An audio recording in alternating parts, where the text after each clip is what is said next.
Dear students, Quality Control and Patient Safety എന്ന് പറഞ്ഞ സബ്ജക്റ്റിൽ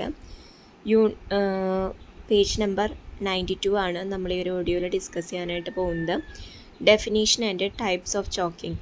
choking എന്ന് പറഞ്ഞിട്ടുണ്ടെങ്കിൽ നമ്മുടെ തൊണ്ടയിൽ എന്തെങ്കിലുമൊക്കെ കുരുങ്ങി കഴിഞ്ഞിട്ട് എന്നാണ് നമുക്ക് ശ്വാസം മുട്ടൽ ഉണ്ടാവുന്നൊരു കണ്ടീഷനാണ് എന്തെന്ന് പറയുന്നത് ചോക്കിംഗ് എന്ന് പറയുന്നത്. അപ്പോൾ ചോക്കിംഗ് എന്ന് പറയുമ്പോൾ നമുക്ക് ഇപ്പോൾ എന്തെങ്കിലും ഒബ്ജക്ട്സോ അല്ലെങ്കിൽ ഫുഡോ ഇല്ലെങ്കിൽ എനി സബ്ജക്ട്സുകൾ നമ്മുടെ എയർവേയിൽ തടസ്സങ്ങൾ സൃഷ്ടിക്കുകയും അതുവഴി നമ്മുടെ നമ്മൾ ശ്വസിക്കുന്ന എയർ നമ്മുടെ ലങ്സിലോട്ട് എത്താതിരിക്കുകയും ചെയ്യുന്ന കണ്ടീഷനാണ് എന്ന് പറയുന്നത് ചോക്കിംഗ് എന്ന് പറയുന്നത്. രണ്ട് പ്രൈമറി ടൈപ്സ് ഓഫ് ചോക്കിംഗ് ആണ് ഉള്ളത്.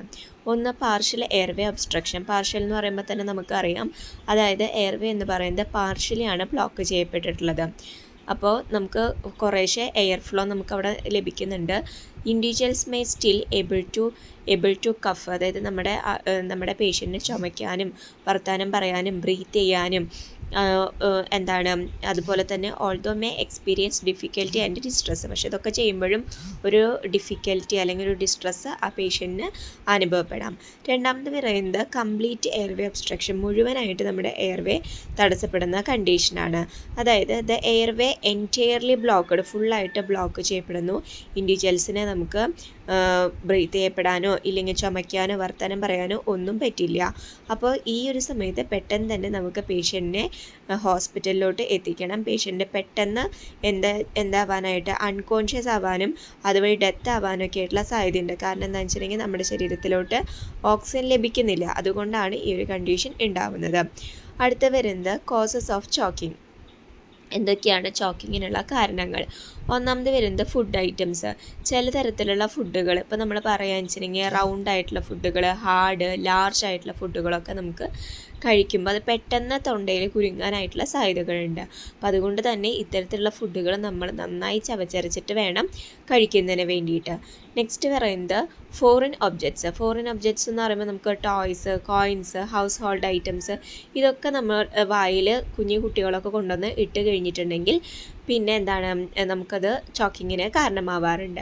പിന്നെ വരുന്നത് മെഡിക്കൽ കണ്ടീഷൻ. ഇപ്പോൾ ചില medical conditions such as neurological disorders, ഇപ്പോൾ സ്ട്രോക്കോ സെറിബ്രൽ പാൽസിയോ കണ്ടീഷൻ, അതുപോലെ തന്നെ age related conditions, dementia, Parkinson disease, ഇവർക്കൊക്കെ അതായത് ക്യാൻ ഇമ്പയർ സ്വാലോയിങ്. അവർക്കൊക്കെ ചവയ്ക്കാനായിട്ടുള്ള കാര്യങ്ങളൊക്കെ അവർ മറന്നു പോവുക ഇല്ലെങ്കിൽ ചവയ്ക്കാതിരിക്കുക, അങ്ങനെയുള്ള കണ്ടീഷൻസ് മൂലം നമുക്കിതുപോലെ തന്നെ ചോക്കിങ് റിസ്കുകൾ ഉണ്ടാവുന്നുണ്ട്. അടുത്ത വരുന്നത് ആൽക്കഹോൾ ആൻഡ് ഡ്രഗ്സ്. അതായത് ആൽക്കഹോളും ഡ്രഗ്സുകളൊക്കെ കഴിക്കുന്നത് മുഖേന ഇൻടോക്സിഫിക്കേഷൻ, അതായത് നമ്മുടെ സ്വാലോയിങ്ങിനുള്ള റിഫ്ലക്സുകൾ നഷ്ടപ്പെടുകയും അതുപോലെ തന്നെ അതായത് ബോധം പോയി കഴിഞ്ഞിട്ടുണ്ടെങ്കിൽ എന്താണ് കഴിക്കുന്ന കാര്യങ്ങളൊന്നും അറിയാണ്ട് ഇതുപോലെ തന്നെ ചോക്കിംഗ് ഉണ്ടാവാനായിട്ടുള്ള സാധ്യതകൾ ഉണ്ട്. പിന്നെ വരുന്നത് അലർജിക് റിയാക്ഷൻസ് ആണ്. അലർജിക് റിയാക്ഷൻസ് എന്ന് വെക്കുമ്പോൾ സിവിയർ ആയിട്ടുള്ള അലർജിക് റിയാക്ഷൻസ്, ഇപ്പോൾ അനാഫൈലാക്സിസ് കണ്ടീഷൻ, ഇതൊക്കെ നമുക്ക് നമ്മുടെ തൊണ്ടയിൽ ആകെ സ്വെല്ലിങ് ഉണ്ടാവാനും അതുവഴി എയർവേ ഒബ്സ്ട്രക്ഷൻസ് ഉണ്ടാവാനും കാരണമാവുന്നു. അടുത്ത് വരുന്നത് റിസ്ക് ഫാക്ടേഴ്സ് ആണ്. റിസ്ക് ഫാക്ടേഴ്സിന് വരുമ്പോൾ ചില ഇൻഡിവിജ്വൽസിൽ നമുക്ക് റിസ്ക് ഫാക്ടേഴ്സ് വരുന്നുണ്ട്. ആരൊക്കെയാണെന്ന് നോക്കാം. ചിൽഡ്രൻസിൽ, കുട്ടികളിലാണെന്നുവെച്ചിട്ടുണ്ടെങ്കിൽ ഇപ്പോൾ ചിൽഡ്രൻസ്, ഇപ്പോൾ നമുക്ക് 4 വയസ്സിന് താഴെയുള്ള കുട്ടികളിൽ അവർക്ക് കുറേ സാധനങ്ങൾ ഒബ്ജക്ട്സൊക്കെ വായിൽ കൊണ്ടുവന്നിടാനായിട്ടുള്ള ടെൻഡൻസി കൂടുതലാണ്. അതുപോലെ തന്നെ അവർക്ക് ചവയ്ക്കാനൊക്കെ ആയിട്ടുള്ള ചവയ്ക്കാനായിട്ടുള്ള അറിവും കാര്യങ്ങളൊന്നും കിട്ടിയിട്ടില്ല. അപ്പോൾ അതുകൊണ്ട് തന്നെ അവർ ചവയ്ക്കാതെ പെട്ടെന്ന് തന്നെ വിഴുങ്ങാനായിട്ട് ശ്രമിക്കാറുണ്ട്. അങ്ങനെ ചോക്കിങ് കണ്ടീഷൻസ് ഉണ്ടാവാറുണ്ട്. പിന്നെ വരുന്നത് എൽഡർലി ഇൻഡിവിജ്വൽസ്. നമുക്ക് പ്രായമായിട്ടുള്ള ആളുകളിൽ അവർക്കൊക്കെ വെച്ചിട്ടുണ്ടെങ്കിൽ അവരുടെ മസിൽസൊക്കെ സ്വാലോ ചെയ്യാനായിട്ടുള്ള ശേഷി വീക്കായിട്ടുണ്ടായിരിക്കും. അതുപോലെ തന്നെ അവർക്ക് ഡെൻ്റൽ പ്രോബ്ലംസ് ഉണ്ടായിരിക്കും. ഇതൊക്കെ വഴി ഹാർഡായിട്ടുള്ള ഐറ്റംസിന് അവർ പെട്ടെന്ന് വിഴുങ്ങിയിടാണ് ചെയ്യുക, ഇല്ലെങ്കിൽ നമുക്ക് ചവയ്ക്കാതിരിക്കുകയാണ് ചെയ്യുന്നത്. പിന്നെ വരുന്നത് ഇൻഡിവിജ്വൽസ് വിത്ത് സ്വാലോയിങ് ഡിസോർഡേഴ്സ്.